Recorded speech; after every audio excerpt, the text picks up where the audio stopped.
सामने नहीं आता था इनके। अकबर को डर था, इनकी तलवार, अकबर की हाइट कम थी, एक बार मारेंगे घोड़े हाथी समेत काट देंगे। चेतक इनका इतना पावरफुल घोड़ा कि उसके आगे ना सूंड लगा देते थे। हाथी कंफ्यूज होता था कि ये घोड़ा नहीं है, कहीं हाथी तो नहीं है। था साथी तेरा घोड़ा चेतक जिसमें तू सवारी करता था, थी तुझमें ऐसी कोई खास बात जो अकबर तुझसे डरता था। ये जो चेतक घोड़ा था, नीले रंग का अफगानी घोड़ा, ये एकमात्र ऐसा घोड़ा है जिसके ऊपर कई कविताएं बन चुकी हैं आज तक देश में। चेतक इसको अपने पुत्र से ज्यादा प्रेम करते थे महाराणा प्रताप। वो युद्ध के दौरान उन दिनों हाथी की सूंड के आगे तलवारें लगी होती थी। जब ये छलांग मार के अपने घोड़े के साथ जा रहे थे तो उस तलवार से एक पांव चेतक का कट गया। युद्ध के दौरान जब महाराणा प्रताप अकेले फंसे थे ना, तो यही वो चेतक था जो इनको भगा के एक कटी टांग से 28 फीट का गहरा नाला टाप के चला गया।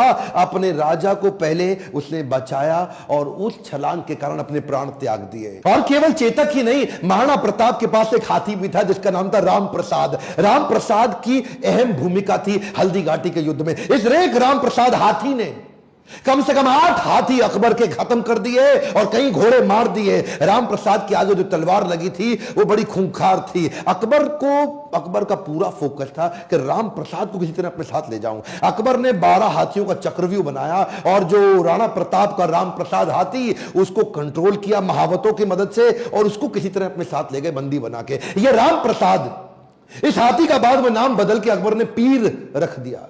और ये पीर हाथी, इसको 28 दिन तक अकबर बोलते रहे सब कुछ खिलाओ सब कुछ पिलाओ। राम प्रसाद ने सब खाना बंद कर दिया, अन्न जल का त्याग कर दिया। अपने राणा प्रताप से बिछड़ने के दुख में वो ना कुछ खाया ना कुछ पिया। 28 दिन के बाद वो राम प्रसाद हाथी जो कमजोरी के कारण इसने अपना शरीर त्याग दिया। क्या बोला अकबर?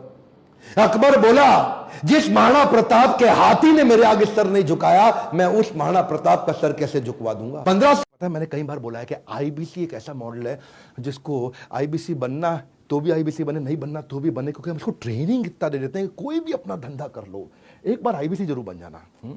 क्योंकि इस बार हमने एक नया रेवोल्यूशन लेकर के आए 2 साल के बाद। न्यू हायर इंडक्शन ट्रेनिंग जो आईबीसी की हो रही है वो हम अब अपने कॉर्पोरेट ऑफिस में करेंगे।